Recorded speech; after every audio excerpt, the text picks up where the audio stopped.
Welcome everyone to our first panel of today's culminating conference for our grant project, Energizing Humanities in California's San Joaquin Valley.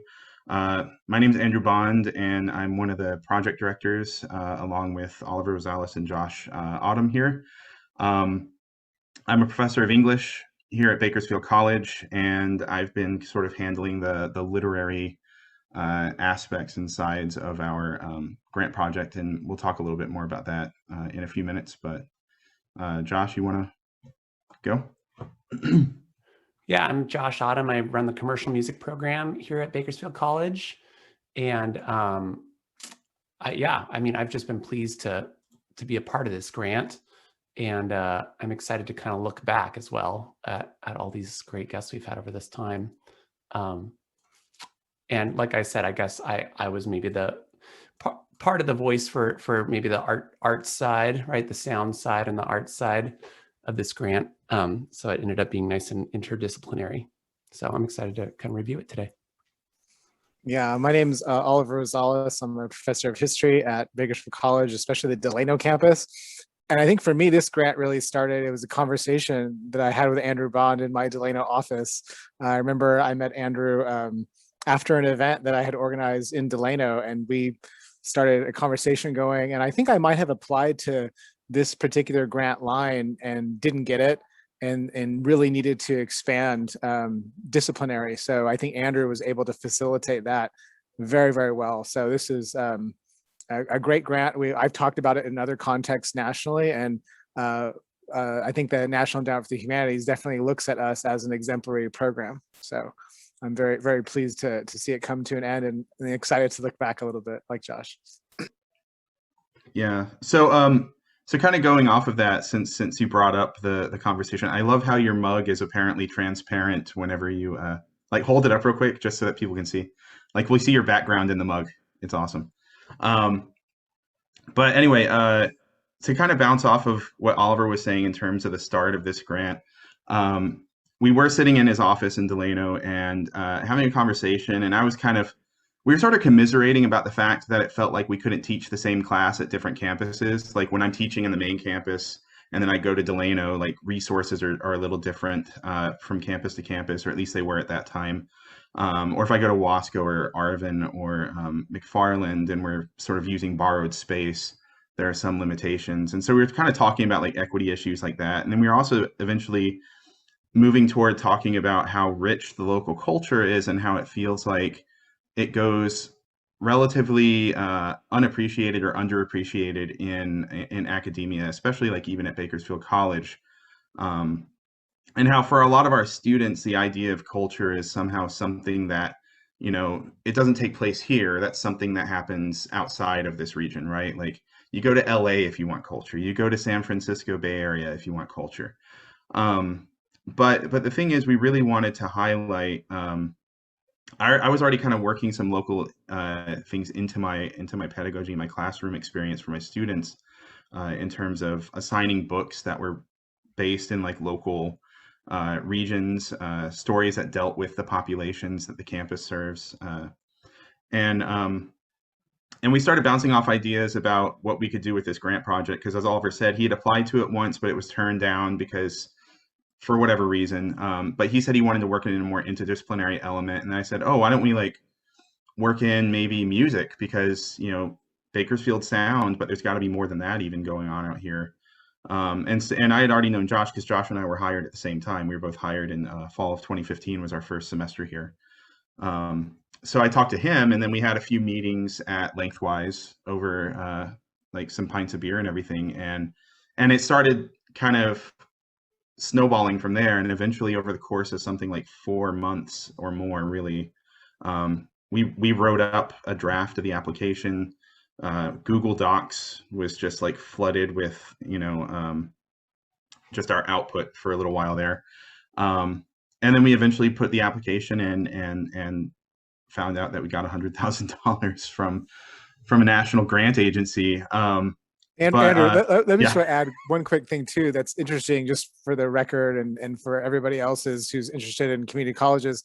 So Modesto Junior College was also a model grant for us when we were looking at templates, and they got funded, I think, through the Hispanic Serving Institutions line within the National Endowment, and we got the community college line. But that Modesto program was absolutely amazing and it put together great programming, was interdisciplinary. I think they had philosophy really involved in it.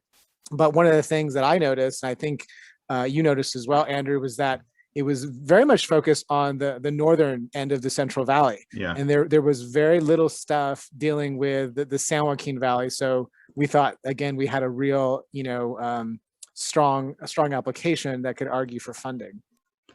Yeah, and just to kind of like maybe wrap up my sort of recollection of the process here too. One thing that we decided to do was sort of initially we were planning on sort of working in silos in a way, right? Like I was going to do 1 year as the director, and my year would focus on literature. And then Oliver was going to do 1 year and it was going to focus on history. And then Josh was going to do 1 year focusing on performing arts and music. But then at some point we sort of, and I think we applied for it with that in the application too. Like originally everything was sort of divided year by year by year.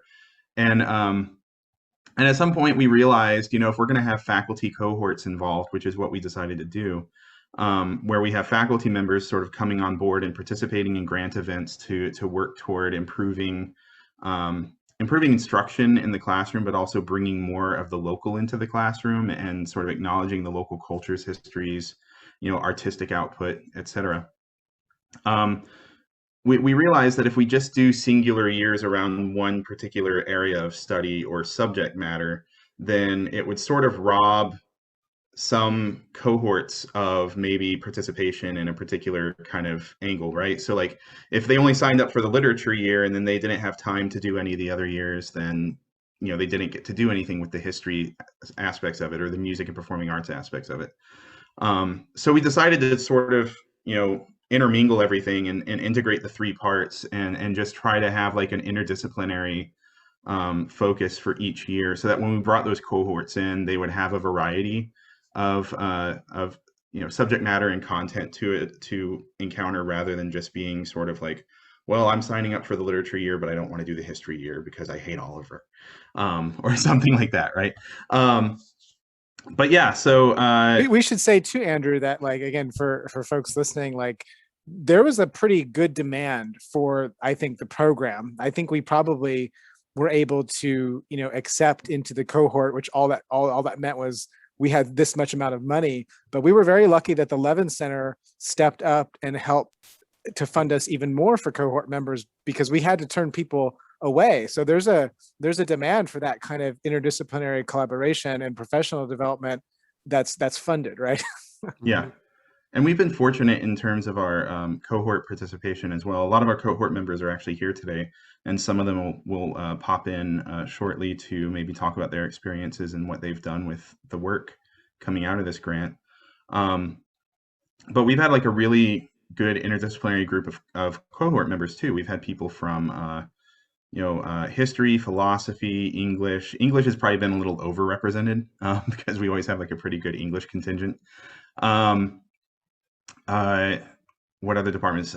Child development and family and child development. Communication has been a pretty solid one. In fact, Christine Cruz Boone was in 2 out of the 3 years, and the only reason she couldn't do the 3rd year was because she got that fellowship to do the Stanford workshops. So she was out representing BC at Stanford University and had to miss out on being a three-peat. But yeah, we've had faculty from a lot of different departments, and we've really wanted to make sure that our adjunct faculty were also represented in our cohorts, because professional development for adjuncts sometimes doesn't come around that often, especially professional development that comes with a stipend. But we figured we would make sure that we do as much recruitment among adjunct faculty at the 3 district campuses as possible, because we know that this kind of stuff is also helpful when they go out looking for the full-time positions if they want to. It's just something that it's another line in the CV, but more importantly, it's also something that can maybe inform their answers to questions at certain colleges, or even inform their teaching philosophies and things like that. But what I'm going to do, so just to kind of really briefly sum up my angle and my part of the thing, the grant project, I was focusing more on bringing literary elements to it, because the San Joaquin Valley is a rich region in terms of literary representation, but a lot of that literature sometimes just isn't really taught very commonly. Some is, but some's not, right? Everyone knows the Grapes of Wrath, and some people probably know Carlos Bulosan's America's in the Heart, but not a lot of people know Gerald Haslam's work. Not a lot of people outside of the Valley know,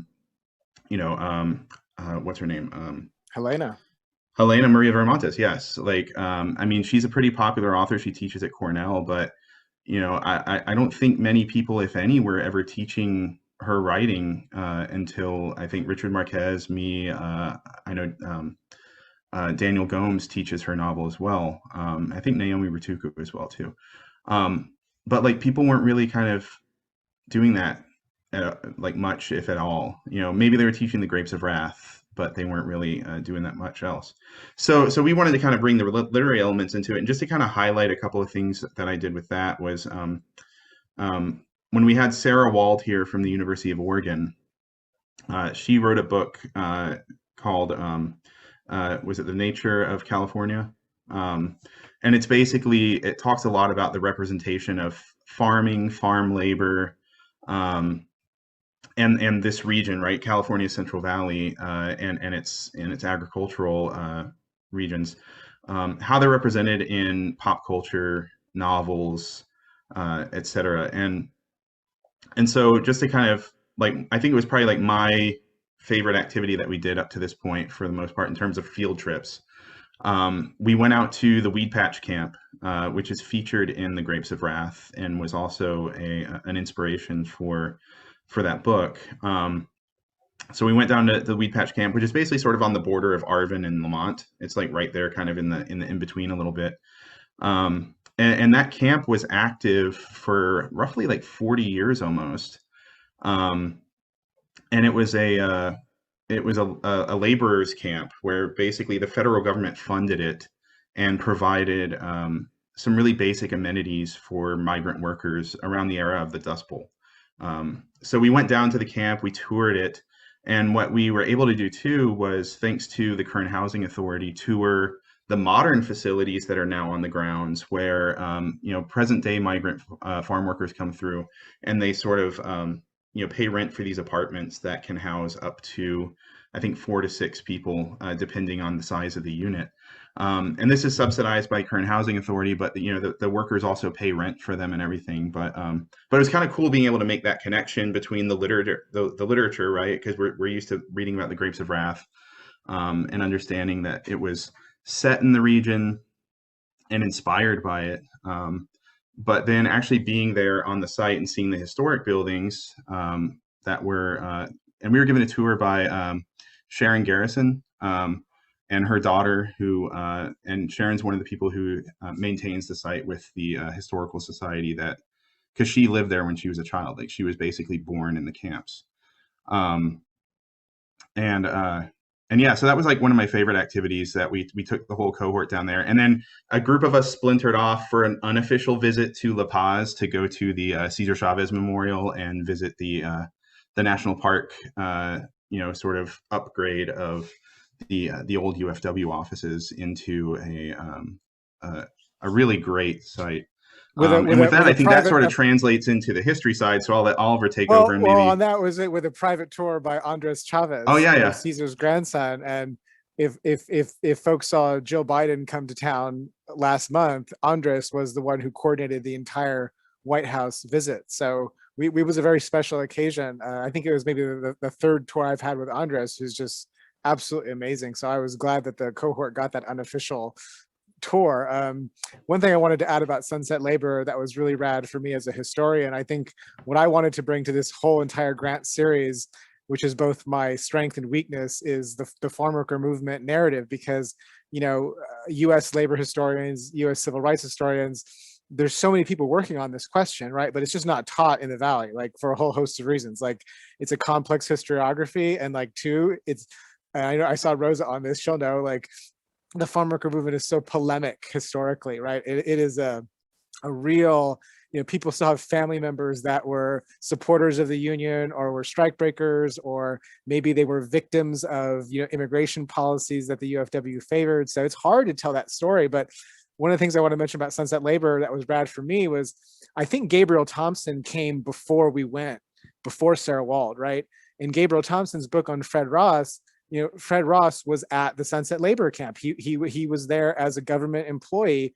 And for those who don't know or don't remember, Fred Ross was the mentor to both Dolores Huerta and Cesar Chavez. So I definitely had a greater appreciation being there after having read Gabriel's book. And again, like Andrew mentions, we also took other tours. That was just a really cool part of this experience, going to Delano with the Filipino American Historical Society and touring those sites. For me, it was a groundwork for another grant that we're currently in the running with CSUB for a landmarks grant, which is $200,000. And that would provide money to do field trips for teachers all across the country who want to come to Kern County and go basically do what we were doing, go to Sunset Labor, go to Allensworth, go to 40 Acres, and then also up to La Paz.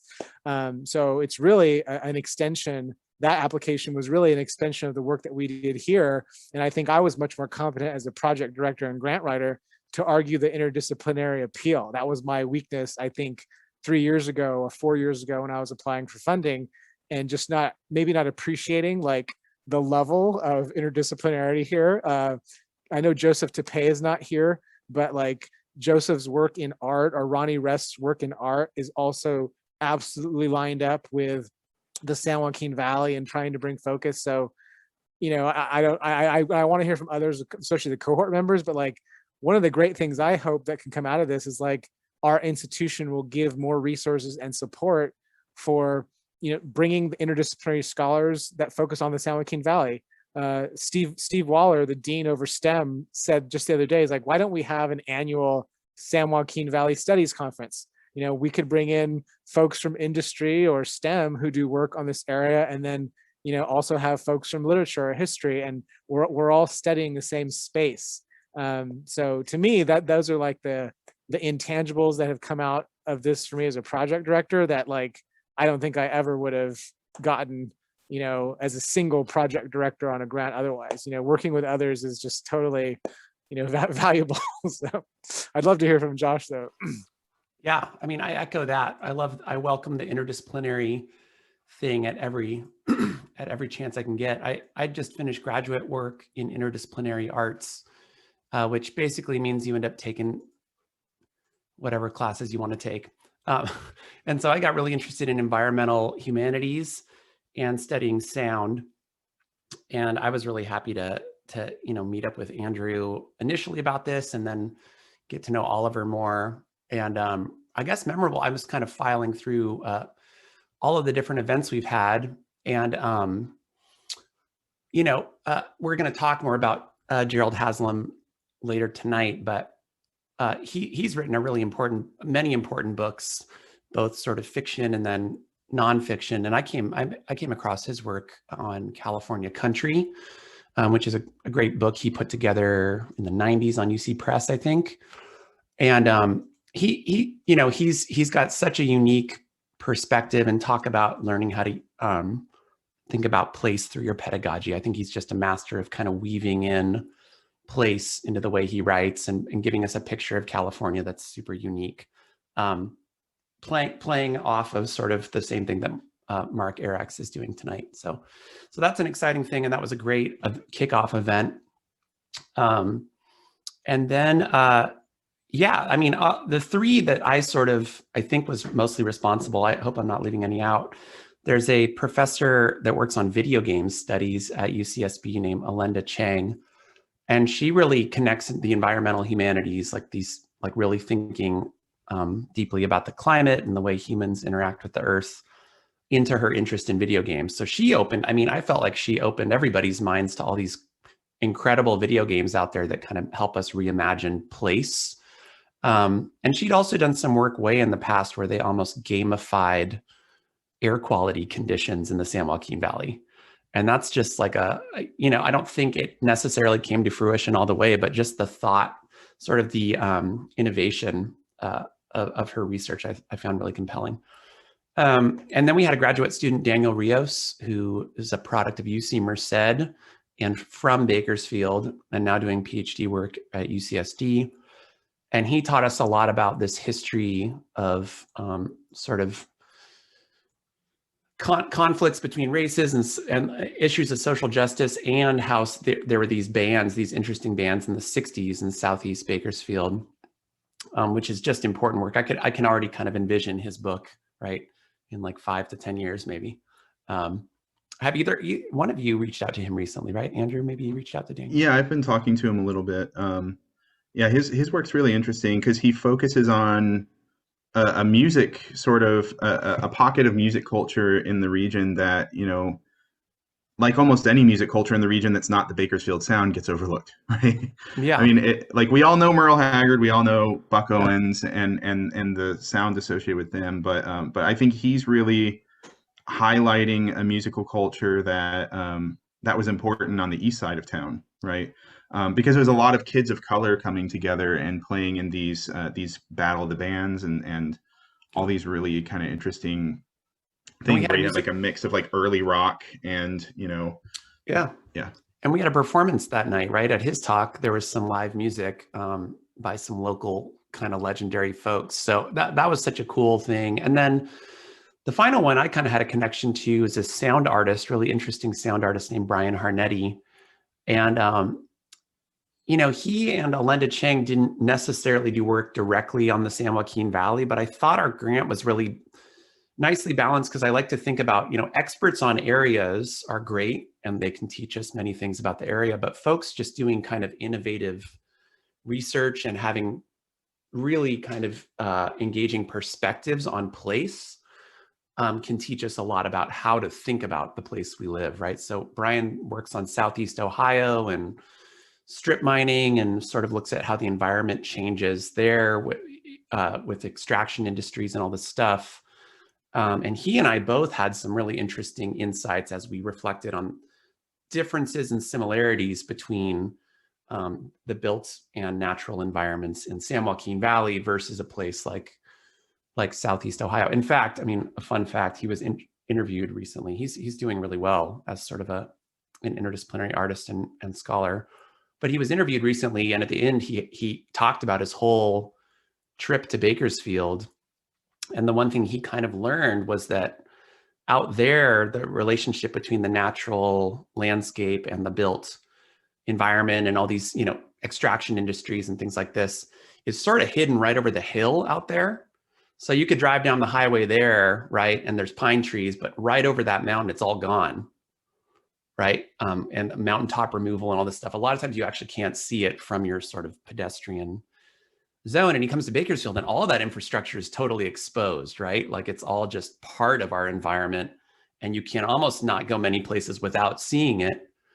And pump jacks in the middle of like ag fields. It's part of our natural landscape in a way. So I don't know, that was like a giant revelation for me and made me kind of rethink just place and our relationship to it and how to think about talking about living in the San Joaquin Valley and our relationship to the space, right? So one thing I wanted to add in terms of Brian's work, which was really cool, is he takes recordings from the area that already exist, right? Archival, like it's archival recordings. Like the one that I guess he called like his hit is this song called Boy. And it's a boy interviewing his grandmother, but apparently his recorder was too far away from the grandmother, so all you hear is the kid asking the questions about the mines, right? Like, were you, like he's asking his grandmother, were you around when the mines opened up? Did you know a lot of people working in the mines, things like that? And there's these like pauses between the questions because obviously the grandmother's answering. And what he did is what he calls like reverse karaoke, where he took the words that are on the tape and essentially made them lyrics to a musical piece that he put together and sort of orchestrated. And I always thought that was really kind of cool because you're sort of mixing the concepts of like oral history, which I know Oliver does a lot of work with, like with Digital Delano and with StoryCorps recently kind of reaching out to the region. So you have oral history mixed with this sort of like artistic representation that's supposed to maybe somehow reflect the region, because I think in that piece in particular, he drew on instrumentation that's common in bluegrass music, right? Because he was on piano, but he had like a banjo player. He had a violinist playing a little more in a kind of fiddleish kind of fashion. And so like you had this music that was reflective of the region, but then you had these recordings that were like born of the region, like very literally, like people from the region kind of, talking about their experiences or just having conversations. Andrew, I definitely want to talk about oral histories in a little bit, because I think that's been a teaching practice that has grown for me, and I'd love to hear and from, CCB, again, we'll bring CCB in to talk about exactly. oral histories too. One thing I just wanted to, I did post, going back to Daniel Rios, if everybody didn't see this piece that Robert Price did, really good piece on the Lakeview Sound and the history of, like, basically Black music in Southeast Bakersfield, but specifically associated with certain like venues. And he, again, like you said, he's trying to get beyond this whole, white oaky Bakersfield sound to say that there's these other musical traditions.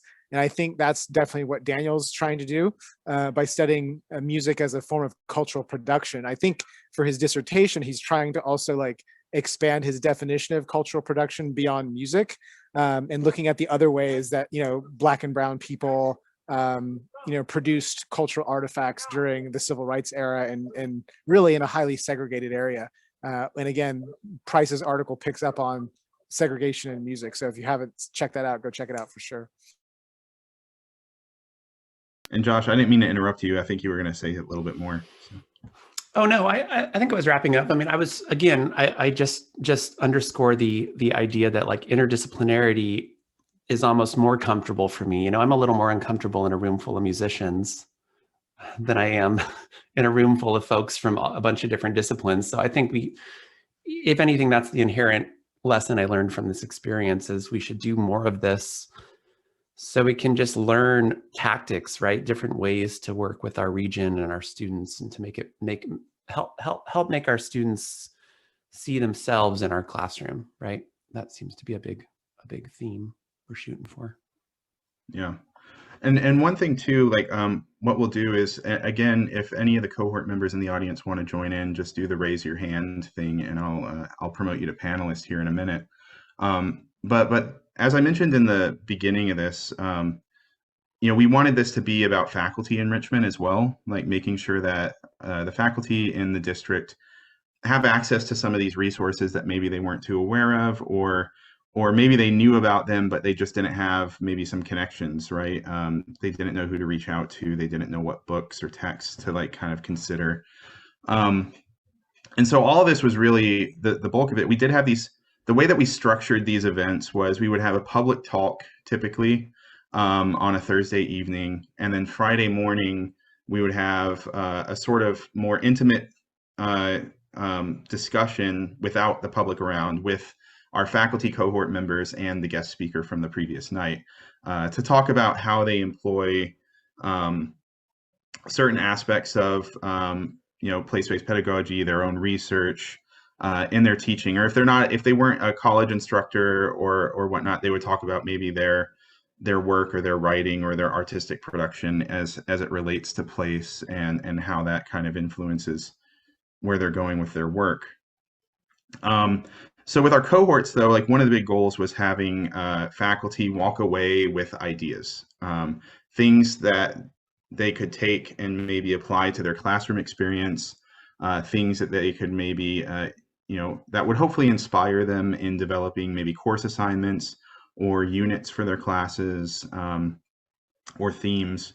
And I know we have a handful of faculty here who've taken some of these things and really run with them, or even if they just used it in a more kind of like smaller way, as long as people walked away like having, learned something and also found something that they could apply to their own work.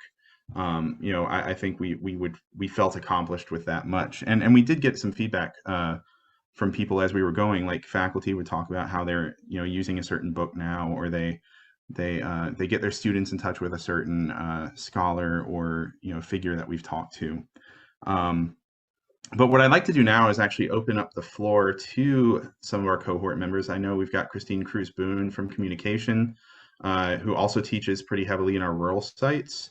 So I'm going to go ahead and promote CCB to panelist. I want to bring in some other cohort members as well. So if you are a cohort member, past or present, that would like to participate, raise your hand and I will add you on. We've got a few. Daniel Gomes, I'll go ahead and make you a panelist now. So Daniel is a panelist. Anyone else right now? Jeff, are you interested, or? He wants to see how the conversation goes first. He wants to make sure that it's not an ambush. like maybe we're going to withhold his check at the end of this if he doesn't say anything pleasing to us. Yeah, I think this is a good start. I mean, because Daniel is from the English department. He's a colleague, recently tenured in the English department. Congrats. And then Christine, you got tenure too, right? Mm-hmm. So we've got two freshly tenured faculty. Christine Cruzboon CCB is also a member of the Bakersfield City School District School Board, recently elected. So congrats on that as well. Two big wins this year. So I guess I'm just going to mute myself, and you can take turns or even be in conversation a little bit if there's something that Oliver or I maybe want to chime in on, or even Josh, who turned his camera off just now. So while my kids are being quiet, can I go first? Yeah. I'll go ahead and mute myself. So CCB, go ahead and. Well, I will start by saying thank you guys for doing this and for the grant. One of the things I don't think you conveyed clearly enough is, as a new faculty member that was in Delano and Arvin and Shafter, I was very disconnected from the interdisciplinary faculty of the campus. So before this cohort happened, I hadn't really developed relationship even within my own department. Can you please make him stop working? And so it was an opportunity for me to go to these events and more deeply connect with like-minded faculty and grow in my pedagogy. And it was really powerful for me. The second thing is, my favorite event was Las Cafeteras, because I brought my students from Arvin, the early college students who are, if you don't know what early college is, it's high school students who are simultaneously enrolled as college students. In Arvin, it's a disenfranchised community where it's a very high poverty level, a very low educational attainment level. So we are bringing them out into them. And especially in this digital world, everyone's like, oh, put stuff online and then those rural kids can have it. But we forget how meaningful it is to connect our students to the larger campus culture and let them have an enriching experience. That was the most powerful event for me, because it wasn't just about ideas. Watching my students claim that space, go down into the bottom, dance with other college kids, it was a powerful moment that resonated through other moments in the class. And even now, as they're graduating high school with their associate's degrees, that's one of their favorite memories and one of my favorite too. I wish I'd taken more pictures. But I did want to talk about, for me specifically, being part of this cohort transformed my pedagogy, because it gave me permission. I had my students do oral histories, and they're in the rural agricultural communities. A lot of my students are undocumented, and it gave them permission to ask about their history, and it validated it as something important that needed to be contributed to as part of our academic study. It's not just your family history, it's our community's history, and we need to talk about it. And being in communication classes, it's all about empowering my students to have a voice and allowing them to be part of Digital Delano and be part of this humanities project and be part of the social justice project. All of these things together empowered the students to see that their lives and their stories were part of something bigger that mattered. And it really did empower them and give them a voice to talk about hard things that needed to be said. So it's changed the way that I taught in the best possible way. Thank you for all of this work. I'm gonna go on mute so my dog and my kids don't disrupt us.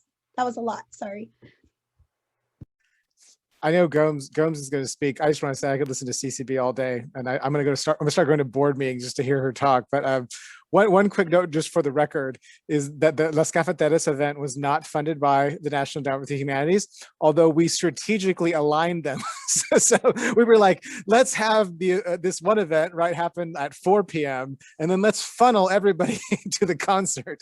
So they didn't come from the same budget line, but it was very strategically arranged, because it's exactly what you're talking about. In an area of limited resources, how do you create a robust campus culture? You have to coordinate. And so that's what I can't remember who paid for that. I think it was the California Endowment and South Kern Soul who paid Yeah. for the Reina cafeterias. helped out on that, and they paid for the band, and that was part of Octavio's work with the Niento Conference that year. I believe so. That's correct. Because Yeah. they put the Niento Conference and the Las Cafeteras concert sort of like right up against each other, and there was also that evening an awards ceremony, I believe, for youth empowering success and a few other things. Like, there was a lot of stuff happening. That concert got me so much clout with my dissertation advisor because he got to dance with Dolores Huerta at the end of the night. So he was like on cloud nine. So it's gotten I've gotten a lot of leverage out of that. Yeah, no, it was good. We've had some really fortunate events in terms of things kind of working out well, because with the Niento Conference, right, the conference in and of itself wasn't technically an NEH event, but we were able to book 3 of our speakers that week whose work really just paralleled the things being discussed at the Niento Conference. So we had Leroy Chatfield, we had Helena Maria Veramontes, and Eladio Bobadilla that week. And then then we had all these panels too that featured UFW leadership like Teresa Romero and Arturo Rodriguez and Paul Chavez, Cesar Chavez's son and the president of the Cesar Chavez Foundation, and Roberto Bustos, who was the captain on the march from Delano to Sacramento back in the 60s. That was just one example of like a handful of panels through the week that were really made up of volunteers, like people that just were willing to give us their time because they wanted to share their stories and be a part of this event. And it just worked out. We were able to dovetail in 3 NEH speakers that week and just have like a really kind of just hit after hit kind of thing going on, right? It was just like it was a packed week. This is what I would tell the National Endowment for the Humanities at conferences, is that for every dollar that comes in, you're leveraging 5 other dollars somehow, because there's both public and private funding streams, right, that you can use and leverage to build campus culture. And that takes, strategic collaboration and, like you said, people volunteering their time. But I'd love to hear from Daniel too. I'm sorry, Daniel. No worries. No, I was just enjoying hearing everything. So first, I just co-sign everything Christine said about, I think, the empowerment of students with something like the grant project. I also think someone like me in particular, who not only not from the region, but not from California, it was very edifying just to come here. I was a first-year participant and just learned so much about the region and meet fellow faculty. So I just think as kind of almost like a initiation process to the area and into the college, it was extremely valuable.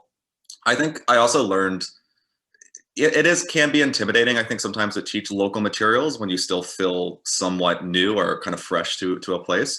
But what I've really found, I think, in teaching a lot more sort of local text and history, is that students really respond well when you go to them for knowledge as much as the other way around. And so when I was, would be asking my students more about, growing up in the Lost Hills, for instance, or just their kind of experiences kind of in the area, there's a lot to be said, particularly for first generation students, to find out that there are also sources of knowledge, right? And especially when they're coming to a campus where they might feel like, oh, this is like where I leave everything behind, family, community, everything else, because this is college, this is something kind of separate from that. And when they find out that, their own, community is actually a valuable scholarly resource that they're bringing with them, I think that can be really helpful. And the last thing I'll say is just, it was very much out of my wheelhouse because my own scholarly interests, they're much more like internationalist and transnational, like wide in focus. But what was really revealing, I think, to me, and I think also eye-opening for a lot of my students, was just how much the transnational, you can see it through the local, especially when we're looking at, United Farm Workers movement, and you see just the entire tapestry of social movements nationally and internationally as well. So it's just been a really great experience all around. So thank you. Can I echo you really quickly, Daniel? Because another thing that just as a faculty member myself, and what I've developed is it was actually President Christian. So during the pandemic, she gave the web resources to me to develop an external Google site, which is actually very easy to do, but I had no clue how to do it, to archive some of the student oral history projects that I have students do, right? So to have like a public facing, element, right? And as I started to gather those and curate them, I have a whole tab called like transnational identity, because that's really what it is. Even though we're doing this like hyper local work, right? The transnational identities of our Mexican students, or our Filipino students, our Yemeni students, it's like, it's this incredible fund of knowledge that no teacher, well, this is what I hear from my students when I survey them, like they've never had a curricular experience where they've got to tap into that. And that's kind of funny, because again, if you go away to like a UC or, a four-year institution, maybe that's more normative. So I think there's just so much work that needs to be done, not even just at Bakersfield College, but again, I'm so excited with having, CCB on the board, because, culturally responsive teaching, anti-racist teaching, which I don't think people really understand what the hell that means, is doing everything that you're saying, Daniel. So, we need to leverage the transnational lives of our students. Because of CCB, I applied to the Stanford Internationalizing Community College curriculum. And in like a month, I have to give a presentation on how I've internationalized my community college curriculum. And I'm basically arguing what I just told you, which is how do you design a curriculum so students can engage their transnational lives, so they can learn about the hometowns that their parents or grandparents came from, which it usually is something that you say you leave behind, you don't engage with, but then suddenly it becomes this fund of knowledge that helps them move through higher education and, carve out new ways of thinking about their relationship to migration and capitalism. Like it's very transformational. So I appreciate you sharing that point. Yeah, and to kind of bounce off of that too, I think like what Daniel is getting at too, with students feeling like they are, they are also a source of knowledge, right? That they don't come to the table empty vessels, right? They're showing up and they've got lives and experiences that can be made relevant to the materials in the classroom and can be made relevant to assignments. And I think it's really important that we teach students to bring themselves to the room, because sometimes education, especially in higher ed, can be an alienating experience, right? Like when you're going to another campus that maybe is a little bit more, or you're even going into another classroom with another instructor, even here at BC, right? Like you might go to an instructor that really is not necessarily dismissive, but maybe just sort of doesn't really pay that much attention to things like this, and has like, and different pedagogical practices, different subject matters, et cetera, have different methods to approach things. But there might be some instructors that don't necessarily see the value in bringing the local and the personal, right? Because they have, according to their course outline of record and their student learning outcomes, they have certain goals that they have to hit, and they're trying to meet those. But that culturally responsive teaching, right? Like being understanding of and accepting of local cultures and knowledge, and sort of teaching students to value the cultural capital that they bring to the table, rather than feeling like they come as these sort of blank slates that need to be written on, rather than coming with their own story already fully published, right? It's definitely something that like I always try to take into account, and I really try to bring the personal into it.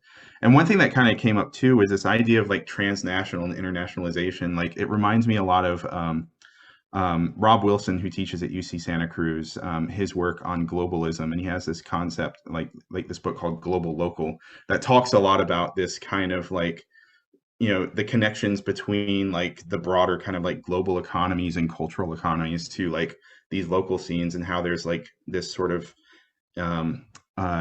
interchange, right? Or this sort of exchange rather of culture, ideas, and production and productivity and whatnot. But like it's really interesting to think about that in terms of the students' identities, and then also think about the industries that many of our students end up working in, especially in the rural areas, when they're working in ag or they're working in oil and everything. I mean, like Kern County is like one of the highest producing like oil producing counties in the U.S., right? It's definitely the highest oil producing county in the state, and that doesn't stay in California. That goes out. That becomes part of like our export. And similarly, like you look at the ag, right? California is responsible for a huge percentage of agricultural output in the country, and so it's kind of interesting to sort of juxtapose like these sort of transnational and internationalized identities with the transnational and internationalized industries as sort of like also multicultural rooted industries too, because they were so heavily dependent on like various like immigrant and migrant peoples to work in their fields or to work in the industries, right? And that also kind of contributes to this culture that we really wanted to focus on, right? Or these cultures rather that we really wanted to focus on in our work with this grant. I think I'm just babbling now. No, and I don't know if we've approached the Q&A, but I know there's other folks in the audience, and I don't want to put them on the spot. But so Randy Villegas is in the room. I see Randy. Randy, you are an alumni, I believe, right, of BC. Or I know that you have some connections to BC and the Valley, and I know you're working on your PhD, and now you're teaching at COS. But I'm very curious to see, now that you're teaching in the field of political science, have you been able to integrate the local? I would be very curious to see you answer that question, Randy. I don't know if you want to participate, but Andrew, can you? I just promoted him the panelist, so if Okay. he flips his camera on, he should be here. There he is. Hi, everyone. You'll have to excuse that I'm not all prepped and as good looking as all of you. Oh, you look great. But yeah, I've definitely been able to, take a lot of the lessons learned from some of my former professors at Bakersfield College. Octavio Barajas, who was at BC and is now at COS as the head of the Ethnic Studies Department, has been instrumental in kind of, encouraging me as a faculty member. And really, Octavio, by the way, real quick, Octavio was in our first year cohort for this grant project. He was in year 1, so he was a participant. Yeah, and amazing faculty member. And just this emphasis on place-based pedagogy, I've definitely been able to incorporate some local history, some local experiences and stories. When I talk to students about Colonel Allen Allensworth, right, and I talk about Allensworth right here in Tulare County, right, a lot of them are shocked to learn about the history and the rich contributions of African Americans. When I talk to my API students about Larry Itliong and Philip Veracruz, and so much of the Filipino organizing that went on prior to the UFW and sort of joining forces. Of course, I talk about the farm worker movements, Cesar Chavez and Dolores Huerta, but I also try to emphasize a lot to some of the local legislators, right? Some of the histories that don't get told. When I tell my students that the UC used to be free for all students that were admitted here in California, and I tell them that this idea of college free tuition and free higher education didn't start with this old guy in Vermont. It actually started with a local assemblywoman in Bakersfield, Dorothy Donahue, who didn't go to college herself, but wanted to make sure that future Californians would have that opportunity. And so the master plan for higher education is known as the Dorothy Donahue Higher Education Act. And so a lot of this that I didn't even know, admittedly, as a student who went to CSU Bakersfield and took classes at DDH Hall, and I didn't know who Dorothy Donahue was at the time. It wasn't until later on that I learned about all of these contributions and local experiences from the Valley that I just try to pass on as much as I can to my students now. Very cool. Does anyone else from maybe the cohorts want to join in here? You can just do the raise your hand function and I'll add you to panelists. I know Sean Newsom had a few things to say in the chat. As people are meditating too, I just want to say, I just shared a brand new song on Larry Itliong called Our Friend Larry Itliong that I think it came out like 2 or 3 days ago by a Filipino-American artist. So it has a lot of scenes in Delano. So please check it out. So I just promoted Sean as a panelist. So he'll pop in here in a second when the system lets him. And thank you for that response, Randy. Yeah, thanks for having me. Do you want to go, Randy? I can boot you as panelist if you don't want to be on screen anymore. I'm fine either way, whatever you all want. Stay, Randy, stay. Stick around. You might want to chime in some more. For sure. All right, Sean. Sean, have you been in all 3 years? Oh, you're muted. Oh, there you go. Here. Yeah, 2 years. 2 years. I think I missed the first year, but I applied for the second year, and then you guys allowed us to apply for the third year. So I jumped on board again because it was so good the first time. You needed seconds, right? So I wrote a lot of stuff down so I wouldn't forget. I think that the local history is underrepresented in the history books, and the interdisciplinary approach that you guys used gave me a deeper appreciation for the local history. And I've tried to convey that local history onto my to my students and stuff, especially with the farm labor movement and stuff, because I let them read a poem, and I wrote it down. It's called The Picket Sign by Luis Valdez. And afterwards, it offers an opportunity for conversation and dialogue, because I think that people, especially with the farm labor movement, that there are polarized, people have some polarized opinions on this. And I think that this is just one way of opening some conversation and stuff. I do give oral history extra credit assignments now. It allows me to learn more about the diversity of my students. Who doesn't like to film themselves and stuff like that? So they film themselves, they upload it, and at the same time, they're learning about their past and about their family and their story, and how their story is our story. And the students have a greater appreciation for it, I think, at the end. Plus, they get extra credit points. So, I mean, the music, I thought that the Bakersfield sound, we all know about that, but there are other different musics, and to bring in that speaker and stuff, I gained a deeper appreciation for the music as well. And I passed all this stuff on to the students as each speaker came along. I would tell them, say, hey, guess what I learned last night? And I would tell them, they would go, no way. And you tell them in a way that, you know, that they're in on a secret or something, and they really like that stuff. So. Oh, thank you. My wife gave me a coat. Yeah, I would say to add to I really appreciate the opportunity, because as a new professor, I just, you know, they said, here, choose a book and start teaching. And I'm like, whoa, man.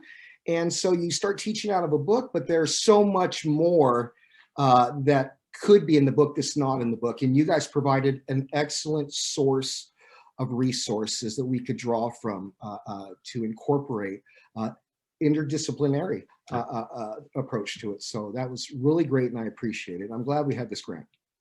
Sean, I was just going to say, like, I don't know, as a historian, I was always like a fanboy of all like the historians. So like to get to meet the historian and have them sign your book, yeah, that was also motivation for me as a grant writer. I was like, I just wanted to bring all these authors who I, you know, was reading, and have the students have that chance to meet an author. I think a lot of them said this is the first time I've ever met an author. Yeah. You know? Did you guys know that I was stealing the posters in our hallway? I would steal one every time we had a speaker, and then I would have him sign it. And I was sticking it in my drawer, and I think Richard Marquez knew that I was stealing. Oh, graphics did a really good job, I think, over the course of this grant at getting better at doing our designs, right, Andrew? Yeah, definitely. Like Eric and Dylan both did like a lot of the work on the posters for us, and they were really damn good. And it's crazy too that, you know, it's a service that's 100% free for faculty to like have graphics do posters for you. And after this grant, I learned that I could get them to make posters for my classes, because I've been teaching African American Lit for the last maybe 4 years now, and what I did was I had them make a poster so I could advertise the class to make sure it would fill and run. But they make these beautiful posters, and it's just a service that I would not have known I'd have access to if we didn't do this grant project, you know? So some like nice little incidental, you know, things that kind of happened along the way, like happy outcomes and circumstances that just to kind of pile on there. But yeah, like it's been they've done some really great work. Food services was awesome too. When we were able to actually feed people, we haven't been able to the last year because of COVID, right?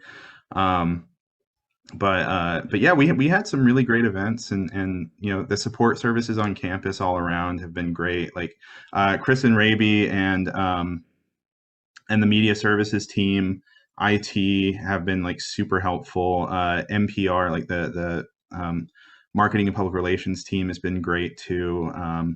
This year, like, I just have to give a shout out to Leah Prendez in the events office, because she's really kind of saved our asses in a lot of these kind of like what felt like very last minute event planning situations where we were worried about getting our links together for webinars. And she also sort of helped us with a couple of sample webinars where we were able to log in and she would explain things to us. So we've had some really great help from the support services on campus throughout this whole thing. And Andrew, I just wanted to add too about like the sustainability factor, like, you know, what happens next. I did post in the chat the link to the Dolores Huerta virtual exhibit. So if anybody wants to see the physical exhibit, we have it for about 3 or 4 more days, and you can book a reservation for 30 minutes to go see it. But the virtual tour we're going to have for at least a year. And I've been told that by the vendor that even after that year is over, that we can continue to have the virtual tour for a very low price. And I see it as a source for teaching about Dolores Huerta. I'm really hoping that the BCSD schools and the teachers will utilize the virtual museum. It has interactive videos, accessible PDFs. It's both English and Spanish. We got a notice just the other day from a Spanish teacher in Los Angeles who's using it, but it's very much connected and inspired by, again, this work with the NEH. When we think back to, I'm forgetting her name right now. She's now at UT Austin, but she's a communications professor. She wrote a book on Dolores Huerta. So a lot of this work intersects with other grants and resources on our campus. And so I think definitely, Andrew, I'm sure would agree with this, that we've been able to leverage the grant with administrators to get other support, you know, and to get other kinds of funding going. I'm sure, you know, Andrew's grant that he has with the NEA, working with formerly or actually incarcerated students, right? I'm sure that was inspired in part by the work that we're doing, right? Yeah, and one thing that's been great too has been the connections with community partners too. Like, you know, we wouldn't have been able to do half the things we did for the Niento Conference if we didn't already know Andres from going to La Paz for an event with the NEH thing, right?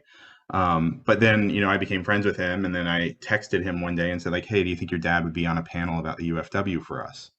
And he was like, yeah, sure. Like, And just make sure the schedule's good. And Kern Soul News, right? Reina Olaguez every has been event awesome. that we did. Yeah, like we've been able to get a lot of really interesting and really fruitful relationships put together in terms of community partnerships. Alex Edelor at the Delano, he's the president of the Delano chapter of the Filipino American National Historic Society. He was the one that gave us the tours with Patty and Rado when she came to speak about her book in Delano. He's the one that gave us the tours of Agbayani Village and Filipino Hall, right? And we also went to by Larry Leong's grave and 40 acres and everything. So yeah, I mean, and these are partnerships that, like, you know, I've been able to draw on, you know, and sort of continue to actively, maintain, because, you know, anytime we're doing something on campus that I think is, relatively relevant to it, or would benefit from maybe the presence of, you know, someone from the UFW or the UFW Foundation, like the public health panel that we had with the UFW Foundation involved, and Reina Olaguez from South Kern Soul, because South Kern Soul has been doing a lot of work around COVID recently. Like, they're really kind of focused on doing a lot of outreach, especially in our rural communities, regarding, you know, news about COVID, vaccinations, etc. So being able to put together a public health panel and like have these folks on there, because we were able to reach out to them for other things previously, right? There's definitely a networking element that's basically enriched sort of the resources that are available to us. And yeah, it's been really cool so far. Yeah, the last thing I would add, and I said this at another meeting, I think the Humanities Pathway meeting, like the National Endowment for the Humanities, other like federal agencies, other grant agencies, they want to see more money coming to the San Joaquin Valley. So like, if you're listening to any of this and like, oh, I have an idea, like there's probably a funding stream out there that you can tap into. I'm sure, I know I would, I'm sure Andrew, Josh, we'd be happy to give any. That's why we want to have this session, was like unpack the grant process a little bit, because when we were awarded this funding, it was a big deal.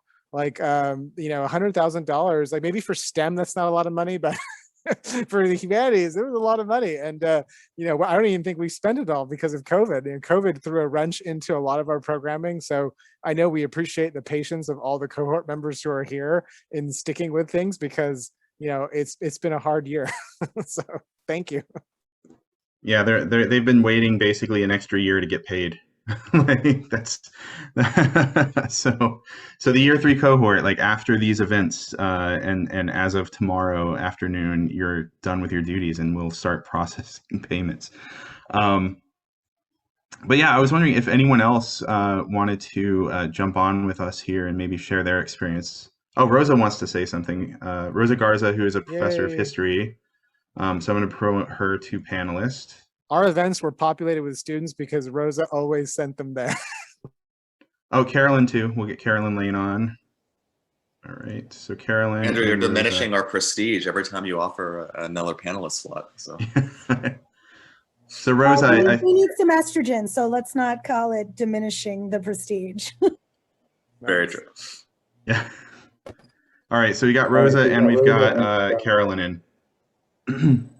So Rosa, how about you go ahead and share with us? Yeah, we can hear you. I don't know who you are. Yeah, I'm just really amazed. I've been here at BC for almost 30 years, and I've never seen such enthusiasm from young people to do all of these events. And I'll be retiring in December, and I'm glad to leave Chicano history and ethnic studies to all of you. And you know, continue working. The only thing I worry is that in the past we've had a Chicano studies major with just Niento. You know, he started a whole panoply of classes, and then we lost him. So the thing is to keep the momentum going. And of course, today we have a lot more PhDs, more educated Chicanos and allies. And I'm just saying, I feel like crying because I'm so glad that for a long time I was the only one around. And I'm just glad to leave everything in your hands. Rosa, can I respond to that? I want to thank you for sharing that comment. I remember being at Jess's funeral, and Ray Gonzalez, the late Ray Gonzalez, now the first Latino assemblyman elected to the state legislature from our area, he said something similar. He's like, you know, Jess and I were the only ones for a long time in the late 60s and 70s, but he felt that it was in good hands. And I think he was talking about Octavio and myself and maybe some other people. So, and I expressed this to Andrew a lot when we consult, like there's a rich legacy of Chicano studies at Bakersfield College. And I think with the development of ethnic studies, I know CCB mentioned this earlier, we're committed to ensuring that that continues, you know. Yeah, I remember when we had Chicano political science, we had literature. I took literature here from Melendez. I don't know if anybody remember him. And so slowly they trickled away, and Chicano history was like a flame left, and that was it. And I would see it all, you know, would like to see it all come back. So as I said, it's in your hands. And more. And more. Like I've told Oliver a number of times, like we really need to get an Asian American specialist here in some. I mean, I'm an Asian Americanist in terms of literature, but in terms of like history or maybe ethnic studies, I mean, the Filipino contributions to the labor movements here, and then just the sheer numbers of peoples from Asian nations immigrating here and migrating through the region working, right? I mean, the Chinese had really significant history and influence in the region. You know, there's a lot of interesting stuff even more recently, right? Like after the 1965 immigration reforms that basically allowed immigration from Asia again after all the very racist and exclusionary anti-Asian immigration bills that passed starting in like the 1880s going up until, you know, the mid 20th century. There's like a really huge influx of immigrants and migrants from Asian countries and Middle Eastern countries. I mean, you know, just to kind of mention it, like there's a substantial Yemeni population in the region, and even a really substantial history of Yemeni contributions to the farm worker movement, because actually the first person to lose their life in the farm worker movement was a young man from Yemen who was a farm worker, and he joined up with the union, and he was and he was killed. You know, so there's a lot of interesting like intersectional, you know, histories and cultures here that are really interesting. And I think an Asian Americanist would be great, because, and especially if we could get one that would be teaching dual campus, like between Delano and here, it would just be so awesome. But yeah, like the problem is the pipeline, though. Let's be honest. Like you have to create, you know, ethnic studies majors to fill those spots, and then institutionally we have to hire those positions. yeah, that's the big thing, is hiring the positions. Who makes up the committee? That's the other thing to consider. Yeah. Like, well, we know that Oliver has equivalency in ethnic studies. Yes, because of you, Rosa. Thank you, Rosa. You made me file for equivalency years ago when I came on board to teach your Chicano studies classes one summer. Thank you. Yeah. So yeah, but yeah, definitely like trying to maintain that legacy. I mean, in terms of like just Nieto's legacy at BC too, right? Like, I did a lot of the work organizing the conference this year, and you know, one of the reasons I did it was not only in terms of like, you know, the focus being on the students and trying to meet them where they're at, right, and also appreciating local cultures and histories, but also because like I think like I never knew, I might have met Jess in passing, maybe at like an NEH event like shortly before he passed away or something like that, if we even had the stuff going on then. But I don't think I ever met him in person. Like I can't recall. It might have happened briefly, randomly one time or something. But the thing is, I've worked with so many people that worked with him, you know, very closely, like Octavio, people that knew him, like Oliver, Rosa, and the influence sort of by proxy has definitely like been, you know, noticed on my part, right? Like these, like especially too, like the Chicano studies program that's basically non-existent now. How like in 1971 someone gets hired and like a college president basically says like, we have no idea what Chicano studies is, but students want it, right? Andrew, if anybody's interested in this, like go back and read the Renegade Rip, like from 1971 to 1973. Like Nieto's like on every single page, and like the Chicano students, like you Debbie Beadle or Debbie Rivera, right? So the founding of Mecha, it's a really interesting history. Your dad. Yeah, my dad was part of it too. Yeah. But yeah, so I mean, like it's definitely like a means of like we definitely want to see an expansion of that, and with the ethnic studies requirement at CSU, with the Area F requirement, and potentially even AB 1040, which is a state law that's currently going through the process in the Assembly, that would require an ethnic studies course for graduation from a California community college. With that, I mean, there's already demand, but this is just going to make the demand even greater. And I've said it so many times, like I think it's sad that a college in this region that's so rich in culture and history, that's relevant to ethnic studies, and also, you know, touts an 82% student of color population. The fact that we don't have an ethnic studies program of any kind is ridiculous. Like it's sad, and I think we need it, and we need a legitimate one, and we need to hire legitimate ethnic studies experts. Right, we got to bring in PhDs and masters. Wasn't Carolyn? Were you in all three cohorts? Carolyn was in all three. Yes, she was in all three, right? I'm not sure if I was officially in one, but I attended all the events. I don't know. That was it. But yeah, we'll let Carolyn talk here for a second, because I like, yeah. But Rosa, definitely your point's taken. Like it needs to thrive, it needs to continue, and it needs to expand. Right, like it definitely needs to be a focus, and hopefully a focus of our administration moving forward. We're going to light a fire under them and keep them on it.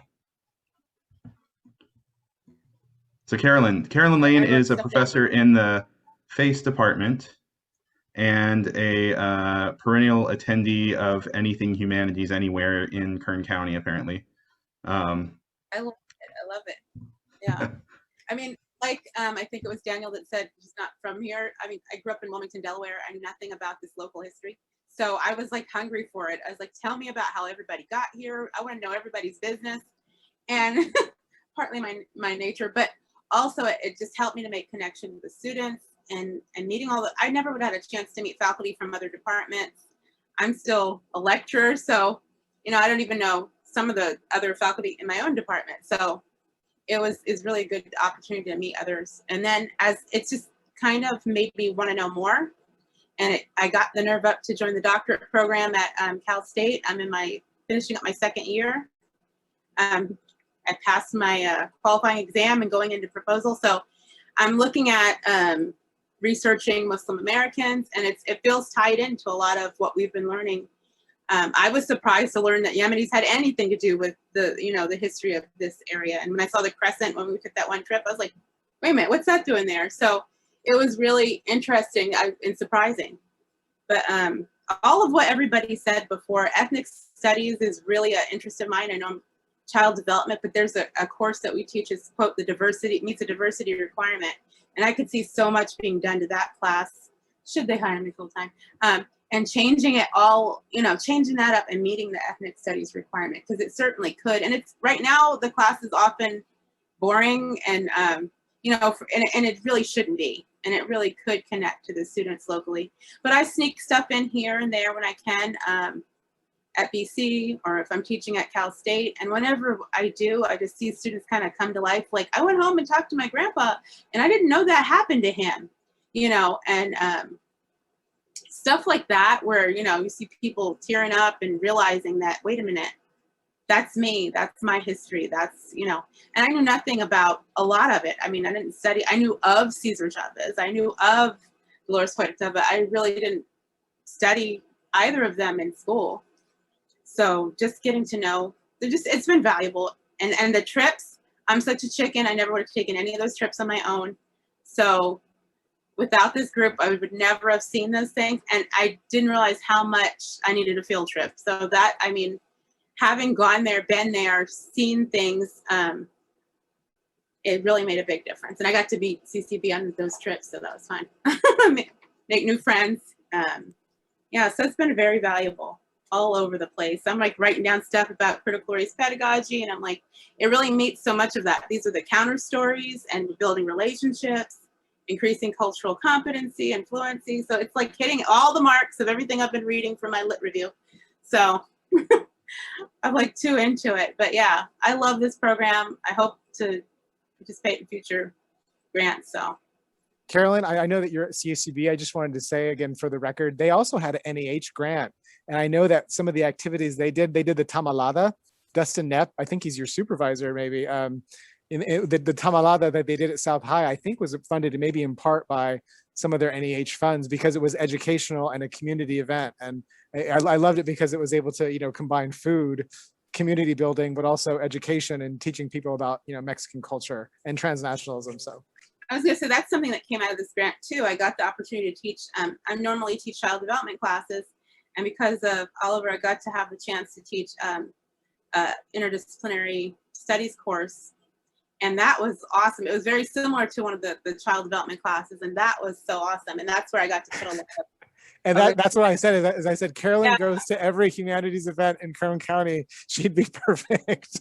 I love that class. And I'm still on their radar. They're like, you did such a great job with that class, but so hopefully somewhere out there. But I love the program. I can't say enough about it. Was that at CSUB you taught that class? Yeah, so actually, I got the recommendation from Oliver at CSUB to teach the Interdisciplinary Studies course there, in addition to my child development classes at both BC and Cal State.